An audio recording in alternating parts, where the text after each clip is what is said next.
Gostaria agora de passar a palavra para o deputado Odelmo Leão para o início do grande expediente dessa tarde. Senhora Presidente, senhores e senhoras parlamentares, senhores e senhoras da AGU que ocupam as nossas galerias, delegados federais, hoje certamente será o grande dia da votação da nossa PEC. Podem contar com o nosso apoio para que ela realmente possa ser aprovada. Eu solicito, senhora Presidente, os cumprimentos àqueles que nos acompanham pela Rádio e TV Câmara, desejando a todos uma boa tarde e gostaria que ficasse nos registros essas breves palavras que vamos ocupar nesse grande expediente, inclusive na Voz do Brasil. Após ter sido prefeito de Uberlândia por 8 anos, a segunda cidade maior do meu estado, Minas Gerais, depois de 12 anos, volto a esta casa. Senhor Presidente, quero rememorar alguns fatos que aqui passamos. Em 1991, cheguei a essa casa. No meu primeiro mês de mandato, para a honra minha, assumi a presidência da Comissão de Agricultura da Câmara dos Deputados. À época, o ministro Cabreira era o nosso ministro da Agricultura. Ali demos o início da consolidação da bancada ruralista, que hoje está o nosso colega Reis, é a Frente Parlamentar da Agricultura, que tanto tem colaborado com o nosso país e com o agronegócio, sustentáculo da economia brasileira. Passei também, nesse período de 91 a 2004, quadros difíceis, senhor presidente. A cassação de um presidente, a ascensão do presidente Itamar, que foi que criou o Plano Real e ditou a medida do Plano Real, nós votamos e aprovamos essa medida. Tive a grande honra de 1995, estando aqui, ser uma das pessoas que articulou para a formação do PPB, Partido Progressista Brasileiro, hoje Partido Progressista. Bancada de ilustres parlamentares, Delfim Neto, Roberto Campos, Prisco Viana, Adilson Mota, Dornelles, Ibrahim Abiaquio, Gerson Pérez, enfim, figuras que contribuíram muito para o parlamento brasileiro. Esta nossa bancada que eu liderei por 8 anos, durante o governo Fernando Henrique Cardoso, era uma bancada que nós discutimos as matérias que estavam ali em votação para a implantação do Plano Real. E posso dizer a Vossa Excelência, aos senhores parlamentares, às senhoras parlamentares, que o PP foi um dos partidos que colaborou para a implantação do Plano Real do nosso país. Lei de responsabilidade fiscal, essa que está aí hoje. Aliás, o nosso partido que está no governo hoje bateu duro, senhor presidente, e votou contra ela. E ela hoje é um dos sustentáculos que temos na organização administrativa desse país. O PROERD, que consolidou o sistema financeiro do nosso país e deu a estabilidade econômica para o país tão necessária naqueles momentos. Me lembro que no segundo mandato do presidente Fernando Henrique Cardoso, ele pegou 4 crises internacionais do seu último mandato. Mas pela solidez do Plano Real, no início dos anos 2003, veio os primeiros resultados desse plano para o nosso país, que foi o poder de compra da nossa moeda. Para Vossa Excelência rememorar comigo, aquela época, um cidadão brasileiro, meu caro colega e vizinho, ia ao supermercado com R$20, comprava 10 quilos de arroz, 5 de feijão, 5 de carne, óleo, macarrão, açúcar, o café, e ia para casa. Vejam onde é que nós perdemos, principalmente no poder de compra, que foi o primeiro efeito da implantação do Plano Real, dando dignidade às famílias brasileiras e principalmente à classe trabalhadora. Na minha visão, presidente, eu não subo aqui para nominar pessoas. Eu estou discutindo um contexto da situação. Este plano deveria ter tido o prosseguimento da sua implantação. E para que nós possamos analisar como passo algum foi dado nesse sentido, o Brasil hoje continua ainda sendo exportador de matéria-prima, grãos, carne, minério, algodão. E o que é que acontece quando a gente não cuidou da nossa indústria para gerar emprego e renda aqui? Exportamos o algodão para a China e nós vamos lá comprar o tecido pronto. Exportamos o minério para o Japão e nós vamos lá comprar a chapa de aço pronta. A Alemanha não tem um pé de café plantado e a maior torrefadora de café do mundo. Veja o quanto nós perdemos. Certamente por decisões políticas nesses anos que aqui não estava nessa casa. Eu estava cumprindo outras funções públicas, conforme eu disse, como prefeito da cidade de Uberlândia. Portanto, nós perdemos uma década e precisamos recuperá-la. E ao ficar desatento com essa perca, o que aconteceu? Sucateamos a indústria brasileira, o setor elétrico, o setor energético, o setor sucroalcooleiro, e se o Brasil hoje precisar de energia para a tomada do seu crescimento, senhor presidente, não terá energia. Vejam as dificuldades que nós vamos enfrentar. Nós estamos, Silvio, numa crise que eu nunca vi na minha vida como esta. Estou falando como amigo, como companheiro, como cidadão brasileiro, porque quero bem ao meu país. É o que eu desejo ao meu país. Nós precisamos estar muito atentos, porque nós estamos envolvidos numa crise. Vou perguntar aos meus caros parlamentares, pelas suas experiências, muito mais do que a minha, se algum dia nós tínhamos visto no nosso país uma crise com tal precedência. Uma crise que abate a economia nacional, mas que faz o efeito maléfico, atingindo, talvez por poucas vezes na nossa história, os municípios brasileiros. Municípios brasileiros hoje estão incapacitados de fazer folha de pagamento, de pagar fornecedores. E o que vai acontecer com esse caos que está sendo instalado? Não pagando fornecedor, é desemprego no município, é fornecedor que vai quebrar no município e que se vai se juntar a esta crise.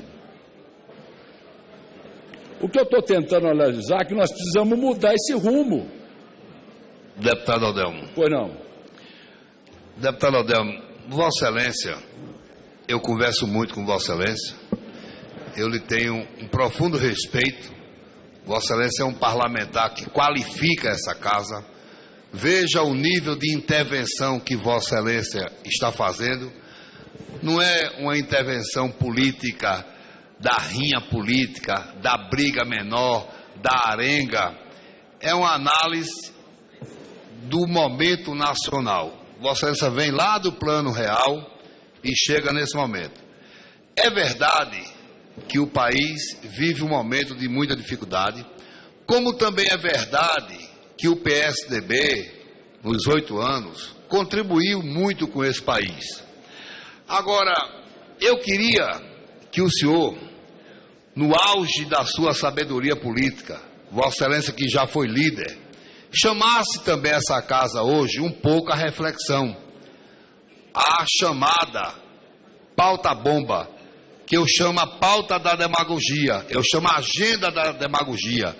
é fazer a fala fácil.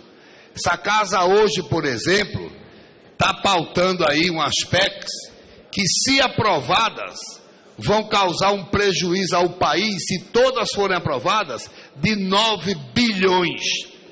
Eu sei que um deputado do seu naipe é um deputado que faz a pedagogia da comunicação, ou seja, que diz a verdade para as pessoas. Eu sei que um deputado do seu naipe não vai fazer demagogia. Essa casa precisa ter um choque de responsabilidade pública. Precisa ter deputados que discutam coisas sérias, como Vossa Excelência está discutindo. Quero parabenizar a sua intervenção. Eu agradeço as palavras do meu caro colega Silvio Cunha. Silvio Cunha? Peraí, Adelmo. Costa. Mas, Adelmo, não faça isso não.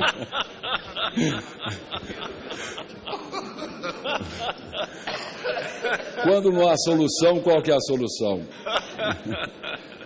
Mas eu agradeço a sua intervenção e diria a você, eu acho que essa casa tem que dar uma parada e tem que dar uma conversada. Através das suas lideranças, para buscar um caminho novo. Porque o caminho que está aí é um caminho que sinaliza que este governo que está aí passou 14 anos sem fazer aquilo que deveria ter feito.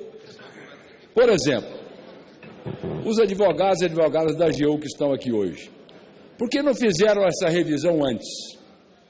Por que não anteciparam o fato? Por que não se organizou as carreiras da União? Isso era o papel do governo pós-Plano Real, dar continuidade à implementação das inovações no nosso país, que não foi feito.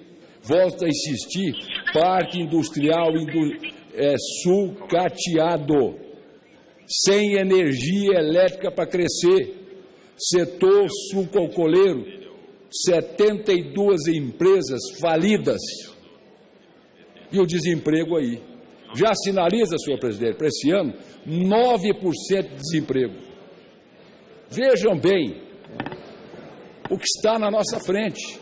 Eu quero dizer também, uma avaliação minha, o ajuste fiscal que está aí deveria ter começado, na minha avaliação, pelo ajuste do próprio governo.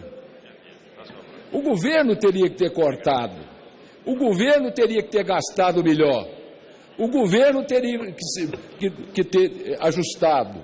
Por exemplo, não dá, presidente, para nós termos 39 ministérios desse país. Não dá para continuar gastando sem comprovação no cartão corporativo. Não dá para sustentar uma máquina como esta do jeito que está. E aí vem fazer a reforma e justamente em cima das contribuições sociais, presidente, penalizando ainda mais o nosso trabalhador, a nossa trabalhadora, o nosso empregador, a nossa indústria. Por não, Renan? Senhor presidente, colega Adelmo Leão, apenas lhe cumprimentar. O senhor fez uma retrospectiva e quando Vossa Excelência ajudou a criar a bancada ruralista, a Frente Parlamentar da Agricultura, lá nós tínhamos 80 milhões de toneladas de grãos. O Brasil passa de 200 hoje. Assim era o rebanho bovino, assim era a produção de leite, qualquer tipo de cana-de-açúcar, tudo. Então, Vossa Excelência contribuiu naquela ocasião e continua até hoje. Se o Brasil pode se dar ao luxo de fazer alguns exageros, como fizeram, quando vi o deputado Silvio falar aqui, em cima das carreiras que estão sendo valorizadas nesse momento e que a gente vai acabar aprovando algumas delas agora à tarde, a questão é a seguinte: e o dinheiro que vai para o BNDES, senhor presidente, mais de 480 bilhões foram repassados do governo Lula até esse momento para o BNDES.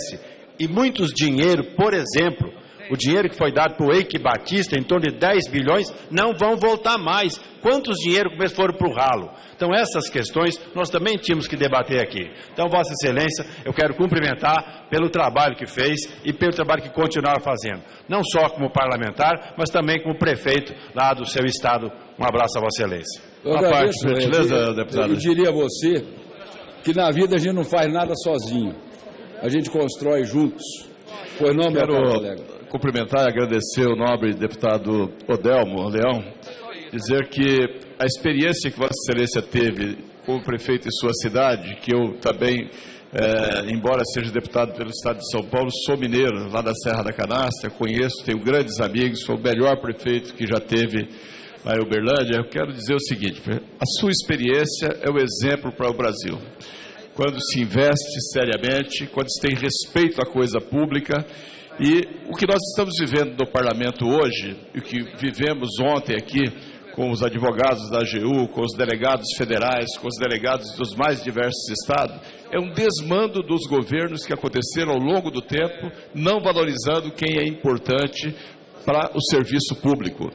E hoje estão tentando tirar algumas categorias da PEC 443 e nós vamos votar contrário, mesmo que este requerimento tenha assinatura do meu partido. O delegado de polícia do estado de São Paulo é o que menos ganha no país. Veja a incoerência.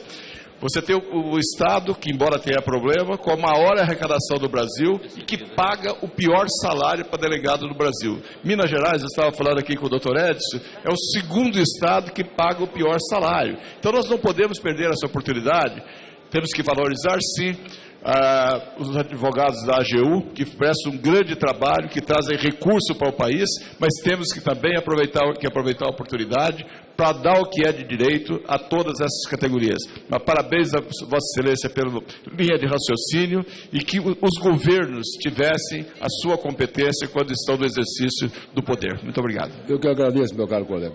Dando prosseguimento, senhor presidente, quando eu digo nos ajustes nas contribuições sociais, tiraram do trabalhador ou dificultar ainda mais o acesso ao seguro-desemprego e ao abono salarial, daquele que menos pode. Outra coisa, as viúvas pensionistas do INSS. Ora, gente, vamos atacar grandes fortunas, imposto de renda. Eu vou contar ali na frente por que não mexe nisso. O IOF subiu de 1,5 para 3.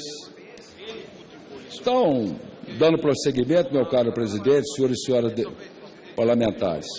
Além disso, para penalizar mais ainda o povo brasileiro, que foi atraído por uma política de consumo e hoje está endividado de forma talvez impagável. O que é que nós temos aí na nossa frente? Aumento do preço do combustível, da energia elétrica, do gás, cada vez mais penalizando o nosso povo brasileiro, os trabalhadores e as nossas trabalhadoras. E tenho a certeza, meu caro Edson, e muitas dúvidas sobre a instalação do PAC 3, na atual situação que se encontra a nossa economia. Mas, presidente, eu não venho a esta casa, por exemplo, o agronegócio. Anunciaram, doutor Edson, um recurso de 189 bilhões de reais, a juros de 8,5%. O agronegócio, que é sustentáculo desse país, da nossa economia, está pagando, entre juros e taxas, juros de 22% ao ano, que vai inviabilizar a nossa agricultura. Portanto, pois não, doutor Edson? Obrigado, meu prefeito, que muito nos apoiou nas ações lá na cidade de Uberlândia, quando estávamos lá. Ótimo administrador, conhecedor, deputado experiente e mais, um dos grandes prefeitos que Uberlândia já teve e que, quiçá, terá novamente, porque precisa, Vossa Excelência, é da competência muito grande. Só para tudo isso que o senhor falou, quero crer que acho que devemos novamente convocar uma Constituição popular mesmo, não colocada pelo presidente como foi essa aí. E, para ter ideia, há mais de 25 anos a Constituição foi promulgada. Até hoje, a lei orgânica das polícias do Brasil não saiu. E outras leis ainda, complementares, não foram nem sequer elaboradas. Só para você ter uma ideia da má administração que está tendo esse país. Muito obrigado. Obrigado. Pois não, colega. Deputados, parabenizar pelo seu pronunciamento, mas eu queria fazer um contraponto, que eu acho que parte da crise também, ela é criada pela própria mídia, pela própria oposição, e é normal que países, em determinados momentos, enfrentam situações como Portugal recentemente, a Espanha, a Grécia está enfrentando, os Estados Unidos enfrentou, mas o nosso país é um país que tem um potencial. Como Vossa Excelência disse, nós temos produção de café, nós temos um agronegócio, e Vossa Excelência se lembra que, bem recente, nós tivemos nesse país a queima de café. O governo teve que queimar, comprar e queimar o café. Hoje nós estamos vendendo o café arábica a 450, café conilão a 300, o cacau, sendo exportado. Então, os empregos foram gerados, agora tem desempregos, mas o Brasil tem que encontrar o seu caminho e nós temos que buscar recursos, como, por exemplo, o INCRA está buscando um dinheiro do BNDES para ajudar a viabilizar ambientalmente assentamento de reforma agrária na Amazônia, para poder produzir. Então, o BNDES, que financiou tantos bilhões para algumas empresas, e esse dinheiro não deu o retorno esperado. Então, nós precisamos também de um financiamento para a economia popular nesse país, que é quem gera emprego lá na ponta também, Então, eu acho que o país tem sim como enfrentar essa crise a curto prazo. Eu acredito que nós vamos continuar gerando emprego, mantendo os programas sociais, que são muito importantes ainda para esse país. Parabéns pelo seu discurso. Obrigado. Senhor presidente, senhores deputados, dando continuidade, indo para o encerramento, mas eu não poderia estar aqui somente analisando o que passei, o presente, enxergando as nossas dificuldades, sem trazer contribuições. Tão logo cheguei nesta casa, com o apoio dos meus colegas parlamentares, senhoras parlamentares, dei entrada na PEC 6, que já recebeu a sua admissibilidade na Comissão de Justiça, relatada pelo nosso colega Esperidião Amin. O que é a PEC 6? Ela aumenta no repasse do FPM dos municípios, em 4 anos, 60 bilhões de reais, que é lá que está a crise, para ser aplicado nas áreas de saúde social e tirando do CONFINS e da CCLL. E vou explicar por quê. A FPM é formada pelo IPI, pelo Imposto de Renda e pela parte da CID. E de 88 para cá, os governos, quando foram fazer os seus ajustes fiscais, nunca reajustou as alíquotas dos municípios, exceto o Imposto de Renda, que, aliás, tem área para crescer. Sempre aumentou as contribuições nas contribuições sociais que eram somente dirigidas ao governo federal. Em 88, o FPM representava 9% do bolo. Hoje ele representa 6%. Aí está o problema. Por exemplo, as contribuições que são sociais do governo federal, 88, elas representavam 30%. Hoje representam 62%. Só um minutinho, só para me concluir. Então, senhor presidente, os prefeitos estão aí hoje. A PEC está aí. Basta fazer a comissão, botá-la para discutir, aprová-la e nós, logicamente, dar uma luz aos municípios. Eu gostaria de comentar rapidamente a PEC 172 do Mendonça também. outra que está para ser votada é uma PEC que vincula o repasse de custeio junto com os investimentos para os municípios, que é fundamental. Eu gostaria de comentar rapidamente, senhor presidente, o Fundeb. Meus amigos e minhas amigas, 2017, criança de 4 a 5 anos vão para a pré-escola. Eu pergunto, pai, a mãe, trabalhadores e trabalhadoras, terá condição de ir trabalhar com o seu filho na pré-escola e não na creche? Eu fiz também um projeto de lei que prorroga essa decisão para enquanto não for implantado o PNE, logicamente essa ação também não entre em vigor, porque isto vai também afetar os municípios, os prefeitos que aí estão. E para concluir, senhor presidente, eu tinha mais, mas o tempo passou rápido. Fiz também um projeto de lei, porque o que acontece hoje na orientação governamental é retirar as ONGs do governo. Ora, eu tive mais de 180 ONGs que participou comigo, creche, áreas sociais, que a prefeitura repassava ao governo. Hoje o governo entende que tem que ser tudo na mão do governo. E estão cortando os recursos para essas entidades. Então eu fiz um projeto de lei. Para encerrar, modelo também da Lei Rouanet, onde estas ONGs poderão captar nas empresas locais para poder fazer, logicamente, as suas ações sociais. Presidente, eu tinha mais para dizer aqui, não vou dizer. Moroni, rápido que eu... Deputado Odelmo, só para cumprimentá-lo por essa parte, principalmente, que tange aos municípios.